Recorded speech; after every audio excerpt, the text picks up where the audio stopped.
मैं भारत, मैं इंडिया, मैं हिंदुस्तान भी हूं। मेरी धरती बहुत महान है। मैं अपनी नदियों की तरह पावन हूं। मैं एक विशाल लोकतंत्र हूं। बहुत तेजी से बढ़ती अर्थव्यवस्था हूं। पर देखो, मेरी गरिमा पे ये कैसा दाग लगा है। कई बार हकीकत बहुत कड़वी होती है और ये हमारे मुल्क की एक ऐसी कड़वी हकीकत है जो साल 2022 में सामने आई। काली दुनिया की एक ऐसी कहानी जो आज से पहले न कभी देखी गई न सुनी गई।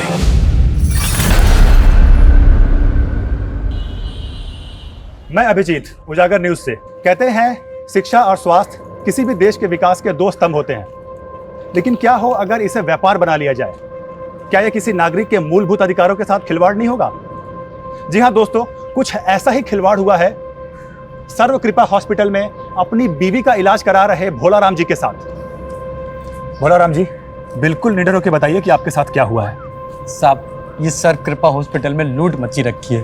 हमारी पत्नी का इलाज यहाँ चल रहा था, लेकिन ये लोग उसको क्या वो कहते हैं वेंटिलेटर। हाँ, ये हमारी मिसिस को उस पर रखकर बोलते रहे कि वो जरूर बच जाएगी, और इतना लंबा बिल बना दिया कि हमारी जेब खाली हो गई।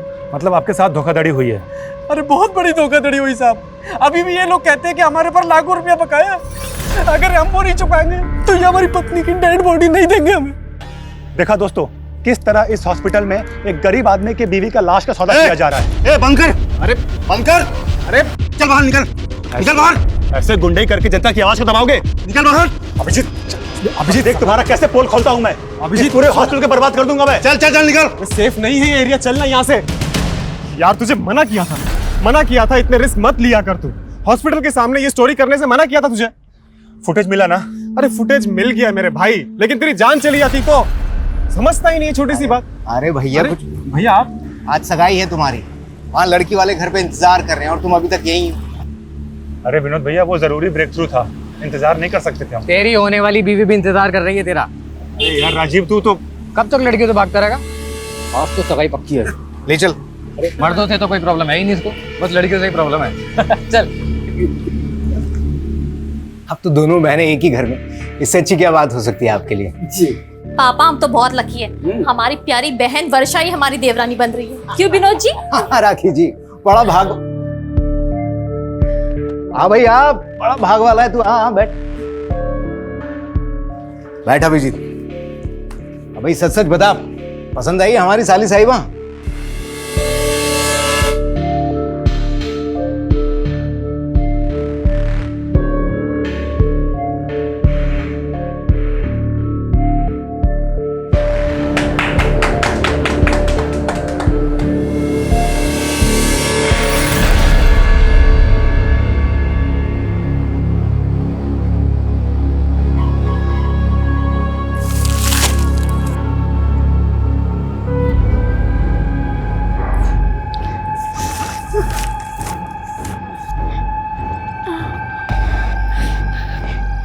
आंटी, हम ये कहाँ हैं? हमें हमारे घर जाना है। आप छोड़ दोगे हमें हमारे घर? हमारे पापा ढूंढ रहे होंगे हमें। आप छोड़ दो हमें हमारे पापा के पास जाना है। आप छोड़ो! अरे छोड़ो हमें! इस लड़की को यहाँ की दुनियादारी अच्छे से सिखा दो, समझ गए?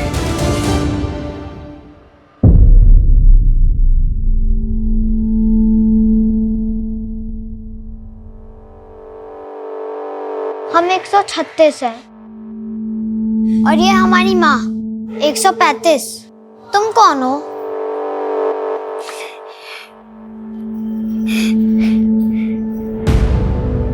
अच्छा, 172। क्या तुम हमारी दोस्त बनोगी? हम 172 नहीं है, हम मिनी है। हमें हमारे पापा के पास जाना है। पापा, पापा, जाने दो हमें। दरवाजा खोलो, दरवाजा खोलो, खोलो दरवाजा।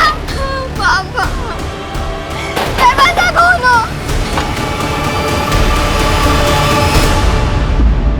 माँ, हमको लगता है कि हमें शादी वादी के लिए नहीं बने। अभी भैया भाभी के कहने पे जबरदस्ती सगाई तो कर ली, लेकिन तुम तो जानती हो ना हमारी दुविधा।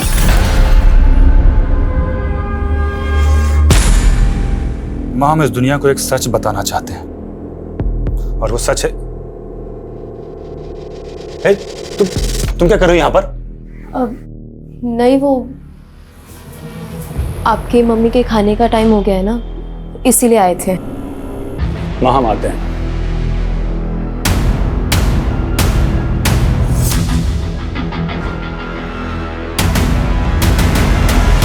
हम अक्सर सच्चाई से भागते हैं।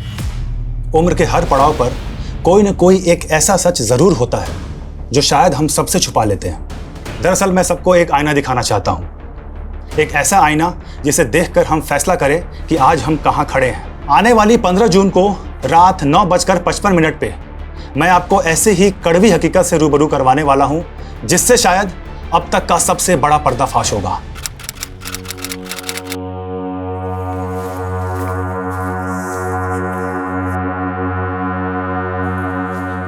अरे अभिजीत पता नहीं कहाँ रह गया। अरे विनोद भैया, क्या हो गया ये? अरे कुछ नहीं, थोड़ा चक्कर खा के गिर गए थे। अरे बाप रे। अच्छा ये बताइए, अभिजीत को देखा आपने? हमें नहीं मालूम। भाभी भैया, आज 15 तारीख है, 15 जून रात को 9:55 पे वो आज मेरे साथ लाइव आने वाला था, वहां पे किसी चीज का खुलासा करने वाला था। फोन भी नहीं लग रहा है यार उसका, पता नहीं कहाँ रह गया है।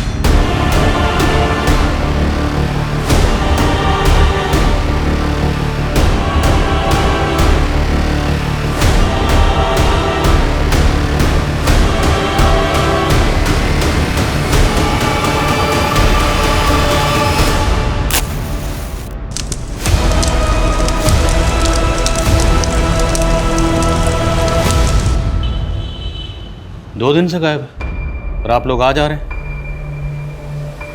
आपने आखिरी बार कब देखा था उसे? सर 15 जून की दोपहर तो उसने हमारे साथ लंच किया था, उसके बाद पता नहीं कहाँ गायब हो गए।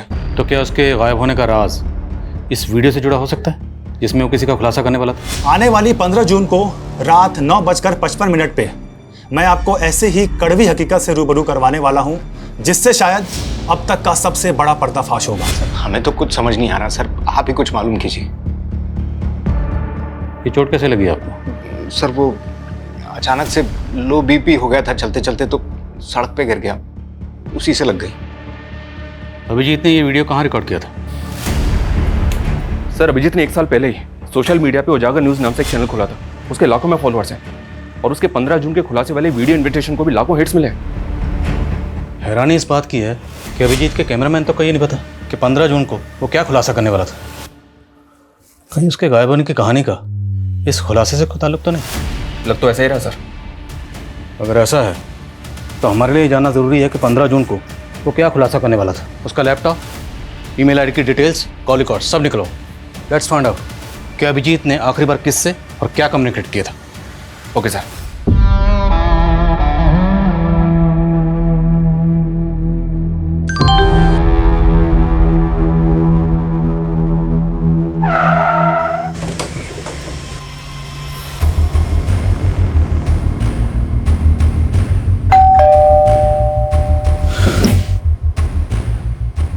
जी हमें वर्षा जी से बात करनी है।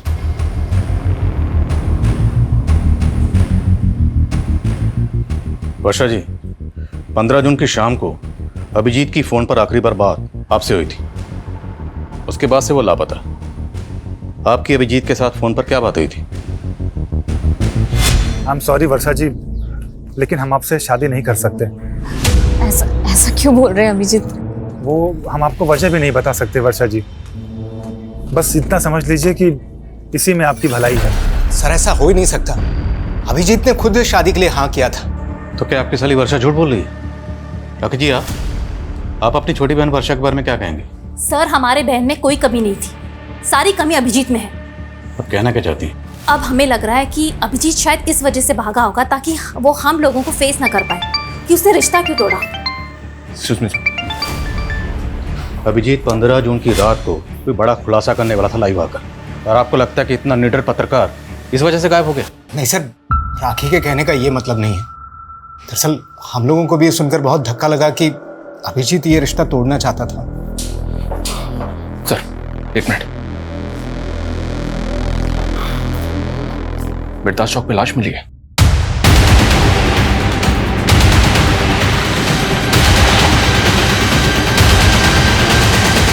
आइए सर। सर लाश बुरी तरह से जली हुई है, चेहरा भी पहचान पाना मुश्किल है, लेकिन उसकी कदकाठी अभिजीत की कदकाठी से मैच कर रही है। तो तुम्हें ऐसा लग रहा है कि अभिजीत की बॉडी है? सर अभिजीत का फोन मिर्दास चौक पे ही बंद हुआ था, उसकी फैमिली से शिनाख्त करवा के देखे क्या? सर ये क्या दिखा रहे हैं सर? देखिए, हम मानते हैं कि बॉडी बुरी तरह से जली हुई है और हमारे लिए बॉडी की शिनाख्त करवाना बहुत ज़रूरी है।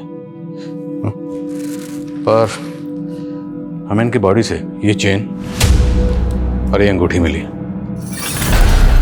ये अंगूठी तो अभिजीत की सगाई की अंगूठी है सर, और ये चेन भी अभिजीत की है सर। ये टैटू भी अभिजीत की कलाई पे ही था।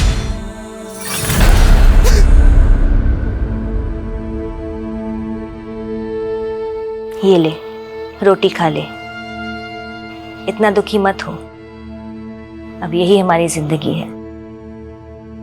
ले खा ले, अभी बहुत सारा काम करना है।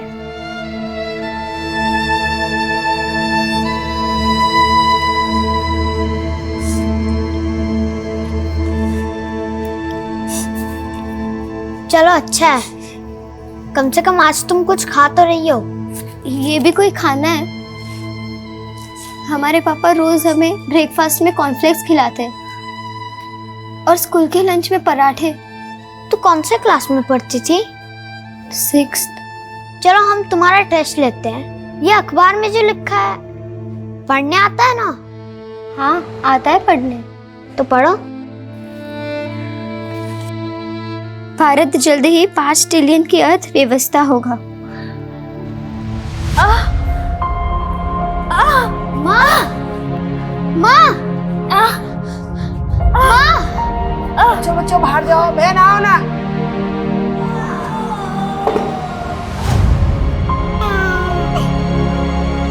हमारा नया दोस्त आ गया। क्या ये लोग उसके भी गले पे नंबर लिख देंगे?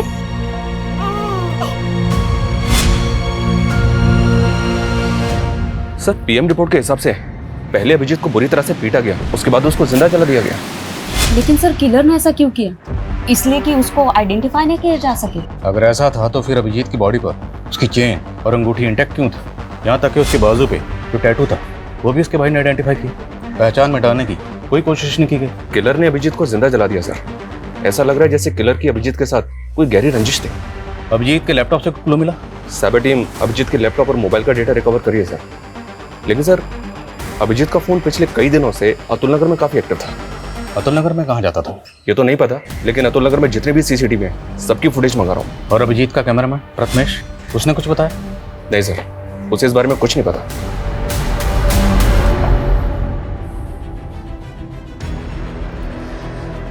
अभिजीत एक सच्चे और ईमानदार जर्नलिस्ट थे जिन्होंने अपनी जान की परवाह किए बिना हमेशा सच का साथ दिया। मैं उनका फॉलोअर ही नहीं, मैं उनका सबसे बड़ा फैन भी हूं। मैं आपसे वादा करता हूं, अभिजीत ने जो काम शुरू किया था अब उसे मैं पूरा करूंगा, चाहे उसके लिए मुझे सच्चाई ढूंढने के लिए पाताल लोक ही क्यों ना जाना पड़े, लेकिन सच्चाई को उजागर मैं करके रहूंगा। सर 24 मई की अतुल नगर की एक फुटेज मिली है, ये देखें सर। इसमें अभिजीत लड़कियों का पीछा करता हुआ दिख रहा है। कौन है लड़की? मैं पता करवा रहा हूँ सर। लेकिन सर ये अभिजीत लड़कियों का पीछा क्यों कर रहा होगा? मेरा मतलब एक तरफ इसकी मंगेतर का कहना है कि ये उससे शादी नहीं करना चाहता था और दूसरी तरफ इन लड़कियों के पीछे। सर कहीं कोई अफेयर का तो चक्कर नहीं? तो ये चक्कर क्या है ये तो इन लड़कियों से मिलने के बाद ही पता चलेगा। अभिजीत आंटी, वो अभिजीत जी आप। पुष्पा,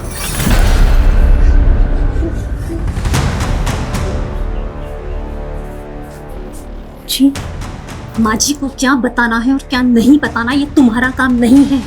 तुम जाओ। हम उन्हें वो अभिजीत जी हम देख लेंगे, तुम जाओ यहाँ से। और हाँ, अब से काम पे मत आना। जी अब हम तुम्हें अफोर्ड नहीं कर सकते। हमारी माँ का ख्याल हम खुद रखेंगे। तुम जाओ।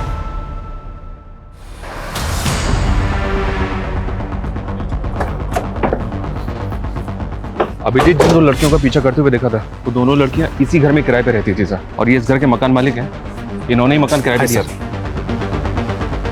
नाम क्या था दोनों लड़कियों का? सर बड़ी वाली का गीतांजलि और छोटी वाली का चंचल था, दोनों सगी बहनें थी। आप कहाँ हैं? सर वो लोग तो 10-12 दिन पहले अचानक घर खाली करके चले गए थे। रहने वाली कहाँ की थी?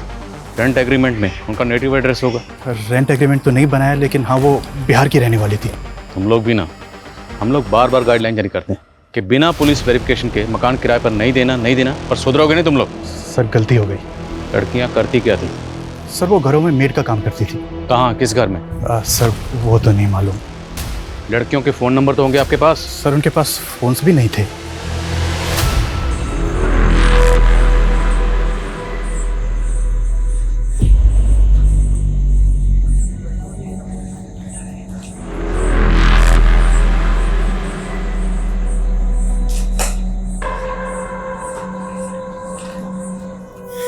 कहाँ भाग रही थी? हाँ, अभी तो तुझे जिंदा छोड़ रहा हूँ। अगर दोबारा भागने की कोशिश की, वो हाल करूंगा ना कि जिंदगी भर रोएगी तू। जी सर, मैं अपडेट करता हूँ। जय हिंद। सर, एक BN-Med सर्विसेज नाम की एजेंसी है, इसने चंचल और गीतांजलि इन दोनों का फोटो आइडेंटिफाई किया है। ये दोनों लड़कियां इसी एजेंसी के थ्रू काम पे लगी थी।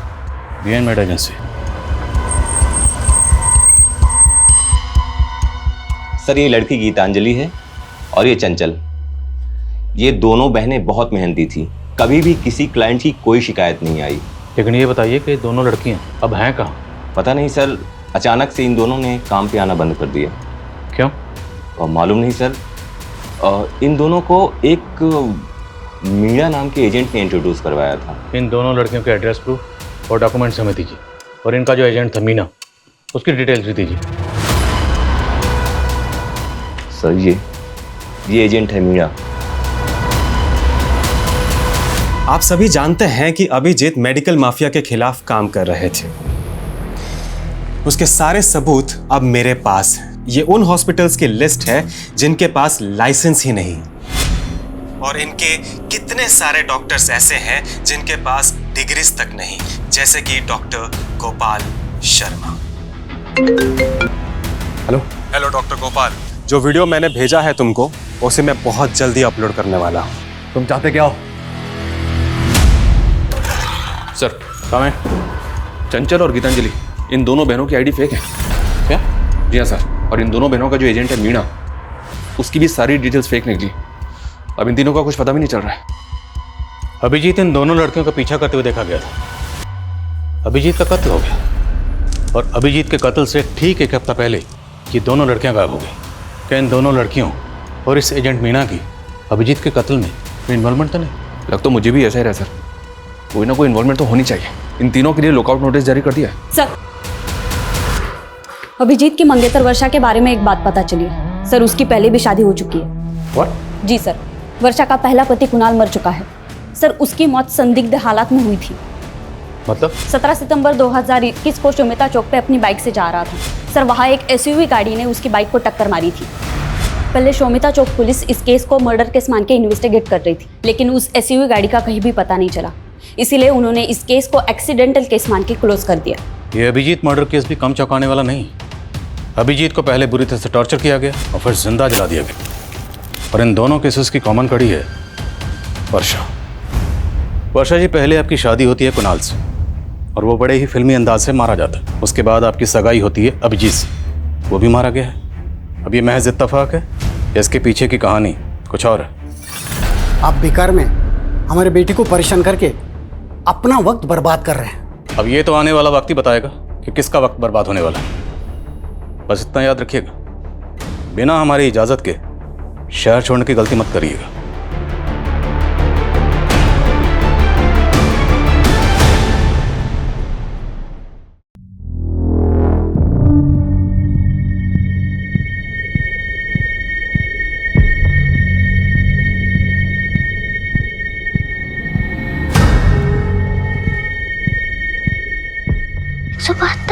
उठो।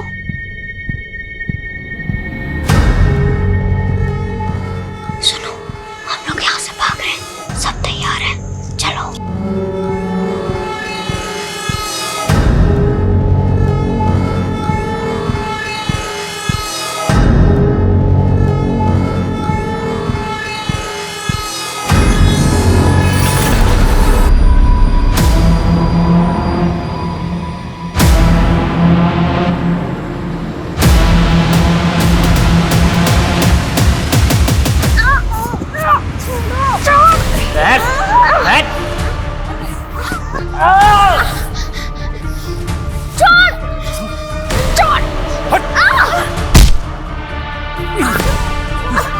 क्या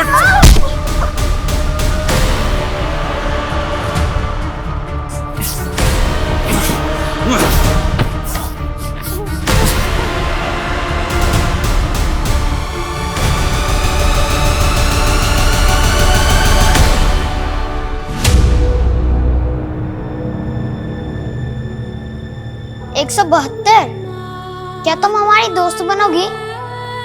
हम यहाँ खेलेंगे भी और हम तुम्हारा ख्याल भी रखेंगे।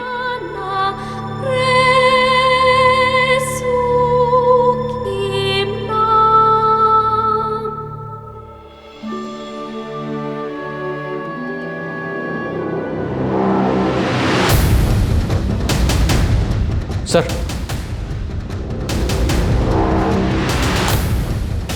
साइबर सेल को अभिजीत के लैपटॉप से एक एनक्रिप्टेड फाइल मिली थी जिसको उन्होंने डिक्रिप्ट किया, अभी सेंड किया। क्या इस फाइल में? ये देखिए सर।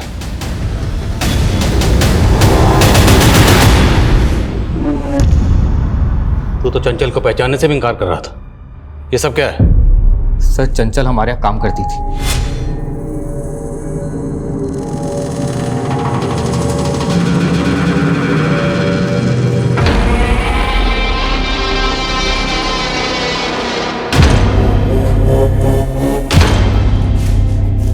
अरे साहब,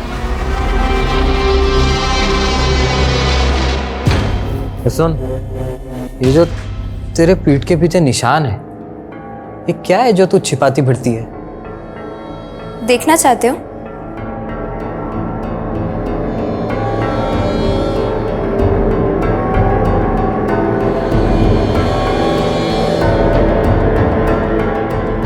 सर, पहले उसने ही हमें संबंध रखने के लिए उकसाया और हमारे वीडियोस फोटोज निकाल लिए।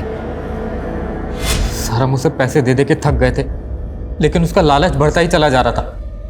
मजबूर होकर हमने सब बात अभिजीत को बता दी। उसने हमें प्रॉमिस किया कि वो हमारी मदद करेगा। कहानी अच्छी है, लेकिन सिर्फ कहानी, यह हकीकत नहीं है। हकीकत मैं बताता हूँ कि अभिजीत को पता चल गया था कि तुम उस लड़की की मजबूरी का फ़ायदा उठाकर उसको ब्लैकमेल कर रहे हो, उसका रेप कर रहे हो। इसलिए अभिजीत उस लड़की की मदद कर रहा था और तुमने अभिजीत को रास्ते से हटवा दिया। नहीं सर, ऐसा कुछ भी नहीं हुआ सर। शर्मा, ये ऐसे नहीं समझ रहा, जरा समझाओ इसको अच्छी तरीके से। सर, गीतांजलि, चंचल और मीणा, ये तीनों अभी भी ट्रेस नहीं हो पा रहे हैं और राजीव भी इस बात को एक्सेप्ट नहीं कर रहा है कि उसने लड़कियों के साथ कुछ किया है। लेकिन हाँ सर, वर्षा को इन्वेस्टिगेट करते हुए पता चला कि उसके हाथ भी साफ नहीं है। दरअसल कुणाल की मां को अभी भी इस बात का शक है कि वर्षा ने इंश्योरेंस के पैसे के लिए कुणाल को मरवा दिया। कुछ भी साबित नहीं हुआ तो इंश्योरेंस का सारा पैसा वर्षा को मिल गया और बाद में उसने ये पैसा किसी और अकाउंट में ट्रांसफर कर दिया। किसके अकाउंट में? हाँ, वर्षा ने पैसों की मदद की थी, लेकिन इसमें गलत क्या है? क्या बहन बहन की मदद नहीं कर सकती? कैसी मदद? विनोद को करीब 2 साल से बिजनेस में काफी नुकसान हो रहा था। इनका पार्टनर इन्हें बहुत परेशान कर रहा था, पैसे वापस मांग रहा था। विनोद को पैसे वापस देने थे तो वर्षा ने मदद कर दी। लेकिन परेशानी तो फिर भी कम नहीं हुई। कुछ दिन पहले अटैक हुआ था ना पे।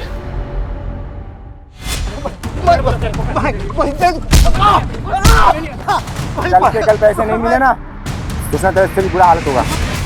उस दिन पुलिस स्टेशन में इस चोट के बारे में पूछा तो झूठ बोल दिया। सर, वो अचानक से लो बीपी हो गया था, चलते चलते तो सड़क पे गिर गया। लेकिन इन सब बातों का अभिजीत के मर्डर से क्या लेना देना? लेना देना ना हो तो ही अच्छा है, वरना लेने के देने पड़ जाएंगे। एक बात बताओ, तुमने उत्तम को पैसा तो दे दिया था ना? अब तुम भी हम पे शक कर रहे हो। अरे अगर तुमने पैसा चुका दिया था तो लोगों ने हम पे हमला ही क्यों किया? उसी के कारण जो तुमने पुलिस को बताया है। छोटा मोटा पैसा नहीं है ये, और अब तक कर्जा चुकता नहीं हुआ है। इतने के लिए लोग जान ले लेते हैं। शुक्र करो तुम अब तक जिंदा हो। सर, ये दोनों बहनें जितनी सीधी नजर आ रही हैं उतनी है नहीं। आज की दुनिया में कोई भाई या बहन अपनी प्रॉपर्टी या पैसा बिना लिखा पढ़ी के किसी को नहीं देता है, और वो भी अपनी बहन के पति के कर्ज को उतारने के लिए। विनोद के बिजनेस पार्टनर से कंफर्म करो, दोनों बहनों का कांटेक्ट अच्छे से चेक करो। तो तूने विनोद पे अटैक करवाया था? अटैक कैसा? आपको कोई गलतफहमी हुई है और उसने कुछ पैसे लौटा भी दिए थे हमें। लेकिन उधार तो काफी बाकी है ना बीबी। वो भी निकलवा लेंगे। अटैक करवाएगा दोबारा? विनोद ने कंप्लेंट नहीं लिखवाई ना, फिर क्यों बाल की खाल उतार रहे हैं? और वो फुद्दू हमारे खिलाफ बोलने की हिम्मत भी नहीं करेगा। माँ, हमसे बहुत बड़ा गलती हो गया।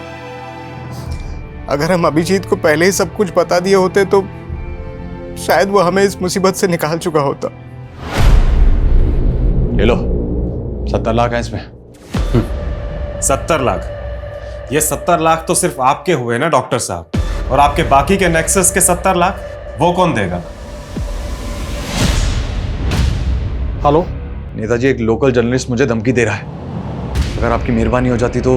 डॉक्टर साहब, हम स्वच्छ छवि वाले नेता हैं, ना तो खुद खाते हैं ना कभी किसी को खाने देते हैं। अब आपने कांड किया है, आप भुगतेंगे। लेकिन नेताजी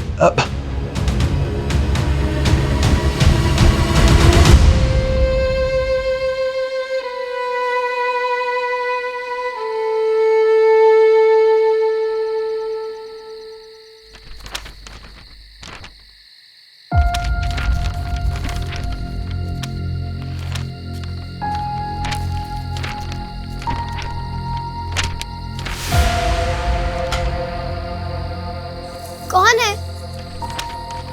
ये आवाज कैसी है? ये चुप सो जा, सोने दे, सो जा।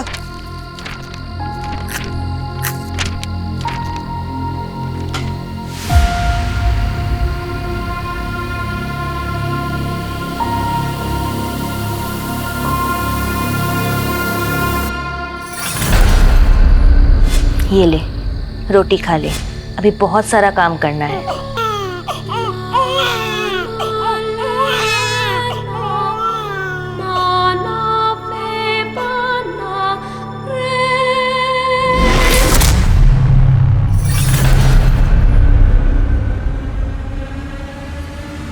चल उठ। मैंने कुछ नहीं किया है। मैंने कुछ नहीं। छोड़ो मुझे, मैंने कुछ नहीं किया है। छोड़ दो, मैंने कुछ भी नहीं किया। अंकल मत करो।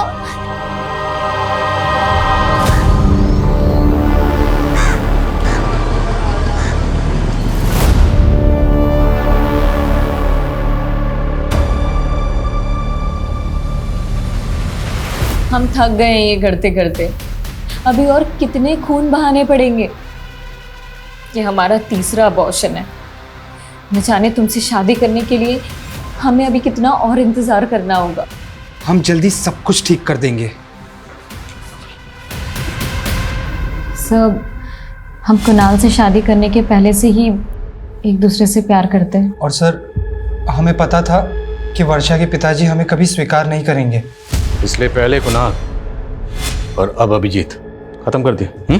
नहीं सर, हमने ऐसा कुछ नहीं किया है। 15 जून को अभिजीत की आखिरी बार फोन पे बात तुमसे हुई थी? जी सर, हमारी बात जरूर हुई थी, पर बात कुछ और हुई थी।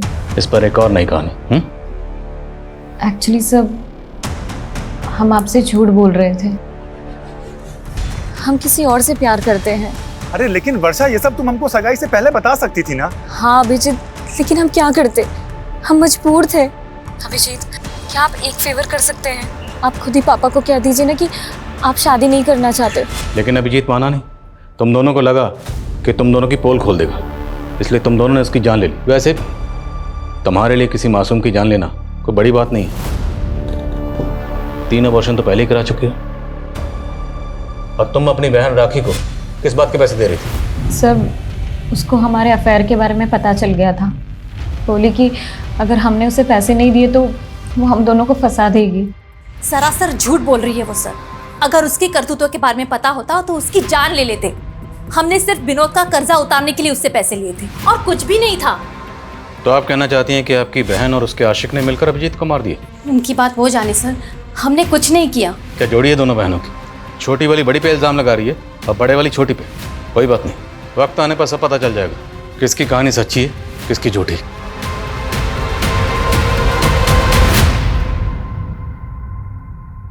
ओ, आपकी सास की केयर टेकर क्या नाम है उसका?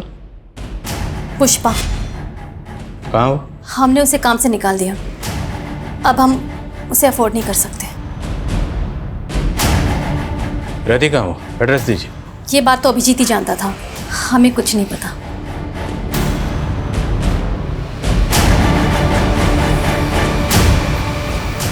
सर कहीं राखी पुष्पा को लेकर भी तो हमसे कुछ नहीं छुपा रही है। हो सकता है कि इसीलिए पुष्पा को जानबूझ कर गायब कर दिया क्योंकि वो कोई राज जानती थी।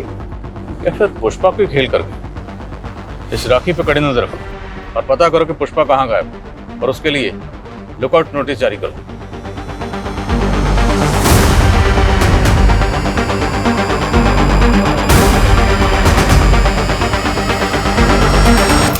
सर छत्तीसगढ़ पुलिस से पुष्पा के बारे में एक इन्फॉर्मेशन मिली है। पुष्पा एक बागी ग्रुप की मेंबर है और कई सालों से वांटेड है। पुष्पा एक बागी थी तो वो अभिजीत के घर पे क्या कर रही थी? दरअसल अभिजीत के लेट फादर धीरेन्द्र आनंद ने कई सालों तक एक बागी ग्रुप में काम किया है और ये पुष्पा उनकी शागिर्द थी। इंटेलिजेंस का ऐसा मानना है कि गायब होने के बाद पुष्पा यूपी में कहीं छुपी थी। मतलब वो यूपी में अभिजीत के घर पर छुपी हुई थी और वो भी उसकी माँ की केयरटेकर बन के। अभिजीत उसको लेकर आया, उसकी मदद कर रहा था। और सवाल ये है कि अभिजीत एक बागी की मदद क्यों कर रहा था? कि अभिजीत खुद एक बागी था?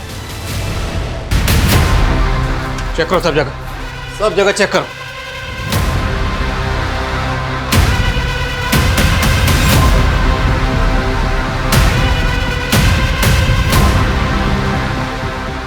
सर बहुत गलत कर रहे हैं आप। एक ईमानदार पत्रकार की छवि के साथ में खिलवाड़ कर रहे हैं आप लोग। फिलहाल तो हम जा रहे हैं, लेकिन अगर हमें बाद में पता चला कि अभिजीत के साथ मिलकर आपने बागियों का साथ दिया था तो हम आपको नहीं छोड़ेंगे। चलो। ओए 172, चल मुंह धो ले और काम पे चल। अब यही तेरी किस्मत में लिखा हुआ है। तैयार कर ले अपने आप को इन सब चीज़ों के लिए। जब 135 का बच्चा बड़ा हो जाएगा ना, तुझे ही ट्रेनिंग देनी है।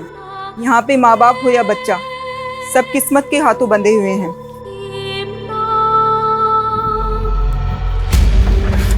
हो सकता है ये अभिजीत भी अपने फादर की तरह बागी हो। ये और पुष्पा दोनों किसी सीक्रेट मिशन पर थे। जैसे ही मिशन पूरा हुआ, अभिजीत ने अपनी मौत का ड्रामा रचा।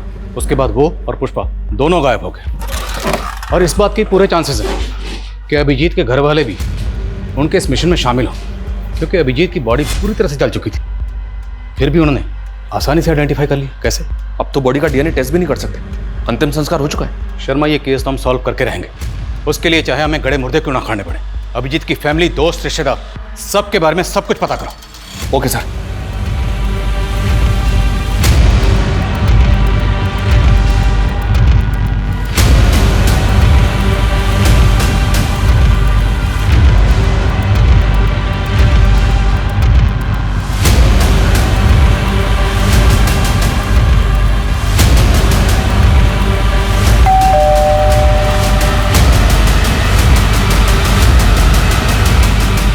सर इतना सारा कैश? सर ये मेरा कैश नहीं है सर। तो किसका? सर ये तो अभिजीत का है। अभिजीत के लिए फंड इकट्ठा कर रहा है। आखिर ये अभिजीत करना क्या चाहता है? अभिजीत? सर उसका तो मर्डर हो गया ना। साले अभी बोल रहा है अभिजीत का कैश। सर ये उसी की ईमानदारी का मोल है जो हम बेईमानी से कमा रहे हैं। मैं, राखी और उत्तम साथ में मिलकर के ये काम कर रहे हैं सर। तुम्हारी छोटी बहन वर्षा का नीरज से अफेयर और तुम्हारा अपने पति के बिजनेस पार्टनर उत्तम से अफेयर। अति उत्तम। सर हमारा कोई अफेयर नहीं है। हमने सोचा था कि विनोद उत्तम के साथ बिजनेस करके सेटल हो जाएगा, लेकिन आलसी घाटा करके बैठ गया। ओ मैडम, यहाँ मैं मुनाफा या घाटा जानने के लिए नहीं बैठा हूँ। तुम तीनों ये बताओ कि अभिजीत को क्यों मारा? सर हमने अभिजीत को नहीं मारा है, बल्कि उसकी मौत का फायदा उठा करके हमने सिर्फ डॉक्टर गोपाल शर्मा से पैसे ठगे थे।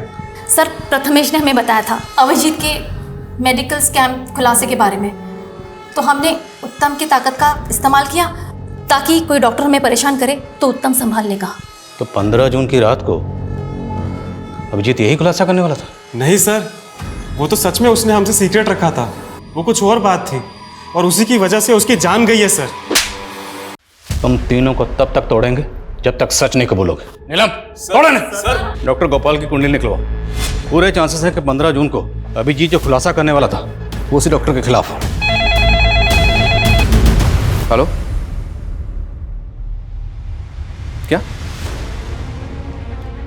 आप मुझे डिटेल्स मिल कीजिए।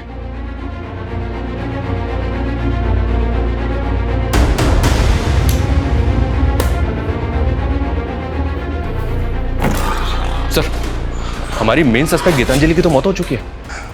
गीतांजलि मर चुकी है? जी हाँ सर, ये देखिए, कानपुर पुलिस ने उसकी बॉडी को रिकवर किया था। कोई बॉडी क्लेम करने के लिए नहीं आया तो उसका अंतिम संस्कार कर दिया। चौंकाने वाली बात यह सर कि गीतांजलि की कलाई पे बिल्कुल वैसा ही टैटू था जैसा अभिजीत की कलाई पे था। ये देखिए सर, अभिजीत के टैटू में 186 नंबर लिखा है और गीतांजलि के टैटू में 81 नंबर लिखा है। दोनों टैटूज वैसे तो दिखने में सेम है, सिर्फ नंबर और डिजिट्स का फर्क है। क्या ये कोई सीरियल नंबर हो सकता है? और इन टैटूज का हमारे सस्पेक्ट्स में से और किससे कनेक्शन हो सकता है? राजीव, वर्षा, नीरज, राखी, प्रथमेश, उत्तम या फिर पुष्पा? अभिजीत और गीतांजलि के बीच का कॉमन कनेक्शन है राजीव, लेकिन सर राजीव का तो कहना है कि वो इन टैटूज के बारे में कुछ नहीं जानता। पर अभिजीत की कलाई पर वैसा ही टैटू क्यों है जैसा कि गीतांजलि की कलाई पर है? गीतांजलि की बहन चंचल से इसका पता चल सकता है। चंचल तो खुद गायब है। खा लो दीदी, खाली पेट रहने से कुछ नहीं होता और हमें बहुत कुछ करना है। हमें निकलना है यहाँ से। यहाँ से कोई नहीं निकल सकता। नहीं दीदी, हम निकलेंगे यहाँ से। कोई आने वाला है हमें बचाने।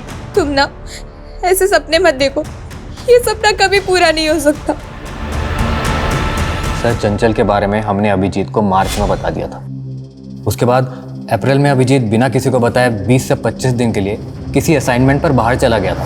हाँ, अभिजीत अप्रैल में काफ़ी दिनों तक नहीं था और उस दौरान उसने हमको कॉल भी नहीं किया था। मार्च में वो टैटू उसके हाथ में था? नहीं, तब तो नहीं था, लेकिन जब वो वापस आया तो हमने वो टैटू उसकी कलाई में देखा। तो आपने उससे पूछा कि वो टैटू उसने कहाँ बनवाया था और क्यों बनवाया था? नहीं सर, ऐसा तो उसने कुछ नहीं बताया। सर, पहले तो हमें भी अजीब लगा था क्योंकि वैसा ही टैटू चंचल की कलाई पर भी था। कहीं ऐसा तो नहीं कि गीतांजलि और चंचल का उन टैटू से कोई ऐसा राज जुड़ा था जो अभिजीत जानना चाहता था, इसलिए उनका पीछा कर रहा था? लेकिन सर वो ये सब जानने के लिए अपनी कलाई पे वैसा ही टैटू क्यों बनवाएगा? और ये अभिजीत अप्रैल में 20-25 दिन के लिए कहाँ गायब था? और ये सवाल अब भी वहीं का वहीं है कि वो 15 जून की रात को 9:55 पर ऐसा क्या खुलासा करने वाला था?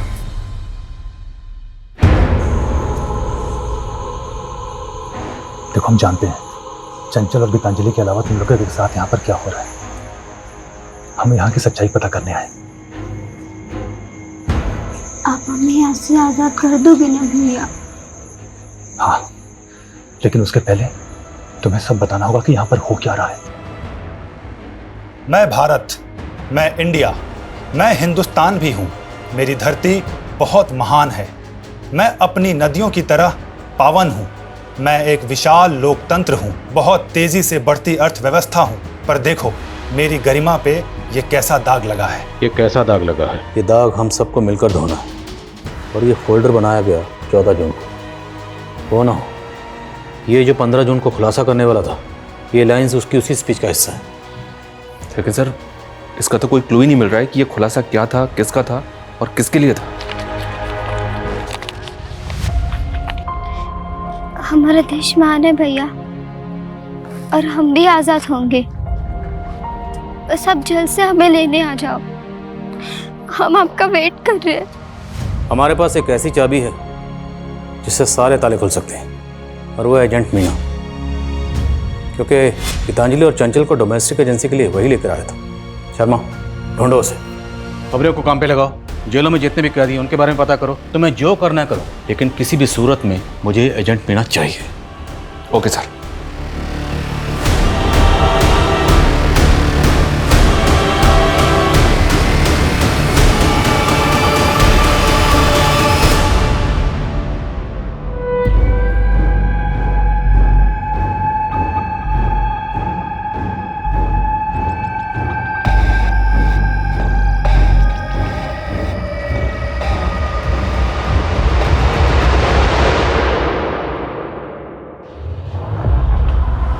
मीना, चेक करो। साहब, ये सब लड़के तो बंदो मजदूर हैं। इन्हें तो मैं शहर के बाहर से अपने टेम्पो में लेकर आता हूँ। मेरा काम है इन्हें घरों में काम दिलाना, और अगर कोई गड़बड़ करने की कोशिश करते तो हमको वापस कैंप भेज देते हैं। कैसा कैंप? कहाँ है ये कैंप? कैंप के बारे में मैं कुछ नहीं जानता। ये तो मुझे शहर के बाहर एक जगह पे मिलती हैं सब। कैंप का कोई बंदा लेके आता है इनको। ये सब करवाता कौन है? मालिक कौन है? साहब इसके बारे में मुझे कुछ नहीं पता। सबसे पहले हमें ये पता करना होगा ये कैंप है कहाँ। इस नेक्सस ने बहुत गहराई तक अपनी जड़ें फैला रखी। ड्रोन कैमरा यूज करने की परमिशन निकलो। पूरा शहर और उसके आसपास जितने एरिया सब जगह स्कैन करो। कोई भी एरिया छूटना नहीं चाहिए।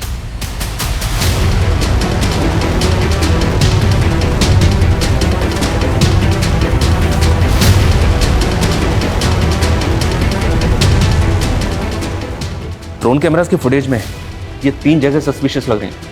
इनकी डिटेल्स निकलवाइए सर। और इन 3 में से एक जगह ऐसी है जहाँ लोगों की मूवमेंट बहुत ज़्यादा सस्पिशियस है। यहीं टारगेट करेंगे। पूरी फोर्स के साथ धावा बोलेंगे। तैयारी करो। Okay sir.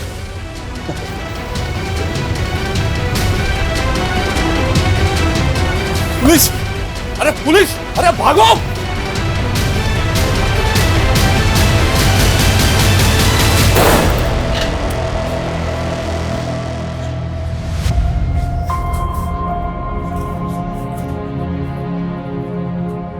डरो मत, हम लोग आप लोगों को बचाने आए हैं। आपको अभिजीत भैया ने भेजा है ना? वो बोलते थे हम जरूर आजाद होंगे। हाँ बेटा, हमें अभिजीत भैया नहीं भेजा।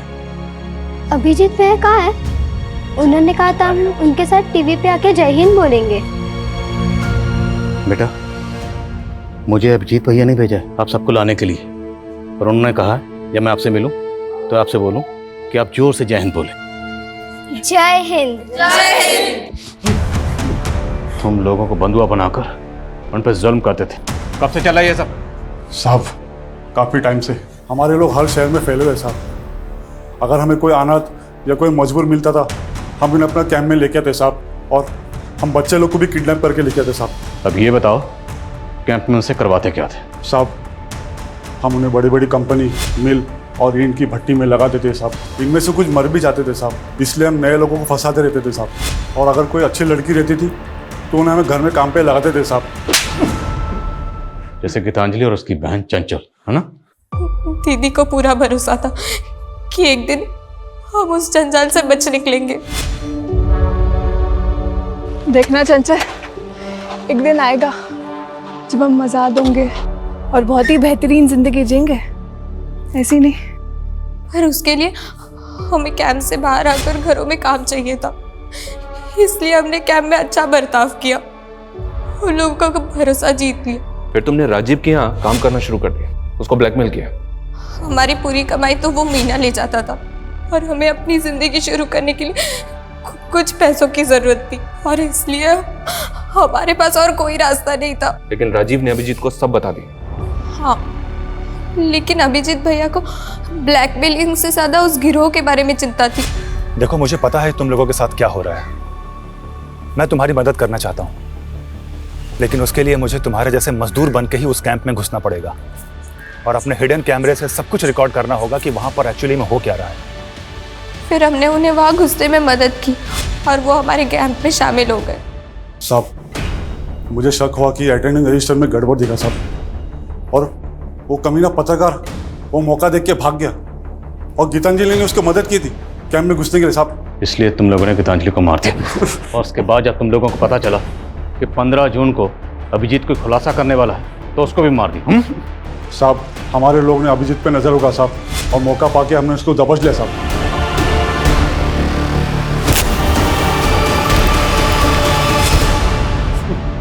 बोल, अपने बाप का नाम बोल।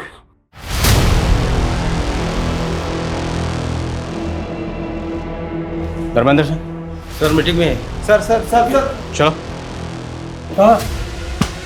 धर्मेंद्र जैसा बड़ा नेता इस नेक्सस का मास्टरमाइंड होगा, ताज्जुब हो रहा है सर। उस फैक्ट्री में तकरीबन 150 औरत मर्द और 50 से ज्यादा बच्चों के साथ इस तरह का दुर्व्यवहार किया जा रहा था। ये जानने के बाद बहुत तकलीफ हो रही है। लेकिन सर, पुष्पा का इस गिरोह से कोई लेना देना नहीं, हालांकि वो अभी तक गायब है। सर, हमने उसकी रिपोर्ट नेशनल एजेंसी को दे दी है। ये बहुत ही अफसोसनाक है कि एक तरफ जहां हमारे मुल्क में 5G टेक्नोलॉजी लॉन्च हो रही है, हमारे मुल्क की इकोनॉमी तेजी से आगे बढ़ रही है, वहीं आज भी 2022 में भी एक तरफ काला अंधेरा छाया हुआ है जहां कुछ लोगों के साथ अमानवीय बर्ताव किया जा रहा है।